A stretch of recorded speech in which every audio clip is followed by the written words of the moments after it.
Hey folks, how's it all going? And welcome to the land of grills. And you know what? It's a gloomy day, rainy and kind of chilly. But you know what? No better day to cook out. Any day is a good day to cook out. And today we're gonna fire up the Pellet Pro, my favorite pellet grill. I'll tell you what, right there. And you're looking and saying, hey, what's that controller? So a lot of people are asking, hey, what's going on with the controller? They're supposed to have this Wi-Fi and all that, and they're working on it, folks.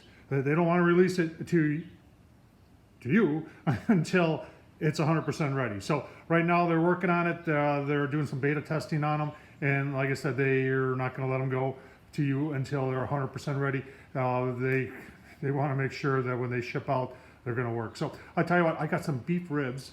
I'm going to get this fired up. You go take a look at those ribs. All right, there's our ribs. If you're wondering what I'm using here today, I really like this stuff. This Voodoo rib rub from Cindy Lou's. It's from a company from California, and www.rubsandmore.com. But if you're wondering what's in it, it's got brown sugar, salt, chili peppers, onion, garlic, mustard seed, black pepper, spices.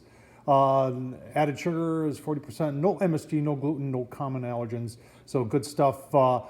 Check them out. Like I said, www.rubsandmore.com. Let's get it on the pellet grill.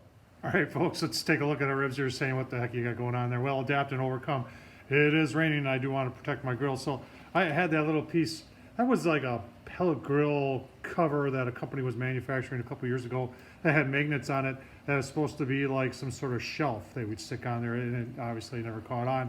But I'm using it today as a roof to just double protection. Belts and suspenders on the Pellet Pro. Low smoke is 160 on this. You can see the PID is doing a great job. This is a great time to talk about why you need a stack, and why when you have pellet grills or grills that have holes in the back, today's a great example of the wind is blowing, the rain is falling, and it would be driving it into your grill.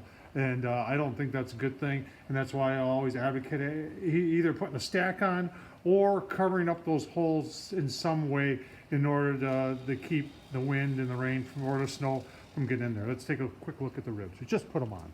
Got a pan of water underneath, some warm water in there, and there's our ribs in there. And we will keep on going, give you a couple look-sees as we proceed. Stay tuned. All right, let's take a quick look-see. And if you're looking and saying, hey, hang on, this is May 10th actually, and is that snow? Yeah, just a little bit of snow. Got the Pellet Pro set at 225, but I just opened up the lid to spray some water on there, so she's catching up right now. Let's take a quick look at our ribs here. What a nasty day. Good day to cook. Got some nice color going on there. Give you a couple more looks. Stay tuned. All right, folks, 3 hours into it, and it's still raining and kind of snowing on and off here. 225 is what it's at, and 225 is where it's at. You can see that. Let's take a quick look at the ribs. Oh yeah, looking mighty nice. We're gonna bump up the temp a little bit, I think, and I'm gonna loosely wrap them. If you've seen, I'm not into this wrapping ribs totally tight. I like to tent them on the, I'm sorry folks, tent them on the top, and then go from there. So I'll show you that once I do that. All right, folks, let's turn the temperature up to 300. Let's take a look. I'm using a tin pan. That I found one that I had in the garage here, and it fits perfect over there. And that'll, with the water underneath and the 300 degrees, that steam will come up and it'll steam and get some smoke all at the same time. We'll do this for maybe an hour, hour and a half. Beef ribs, on pork ribs, I would only do it for an hour, but on beef ribs, we'll go a little bit longer with that whole process. So keep on watching, and then we're getting close to being done here. All right, folks, let's take a look at those ribs. It's been about an hour and a half. It's still snowing and raining out here. What a crummy day. So let's take a look. Oh yeah, nice pull back. I'm gonna give this a little water.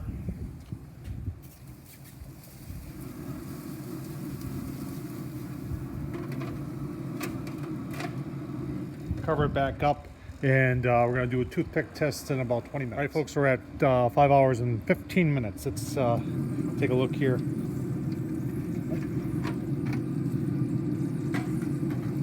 See if it's toothpick tender. I knew that was going to happen. Hang on. Windy today. Oh yeah.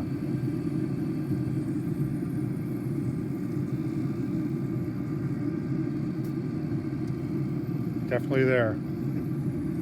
So we'll go maybe 10 more minutes. This side's still got a little resistance in it. You see, majority of our water is boiled off there. We're gonna cover this back up. Another 15, we'll take it to 5.5 hours, and then we're gonna pull it, let it rest, give you a look-see when it's done.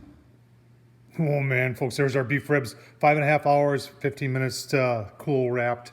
And I'll tell you what, look at that. You got a nice little smoke ring going on there. Take a little bite, shall we?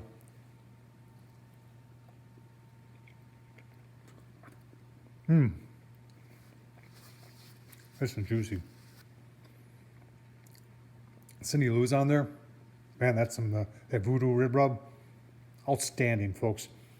Tom Horseman on YouTube. Hope you enjoyed this. Please subscribe. Take care, folks. Don't forget to wash your hands.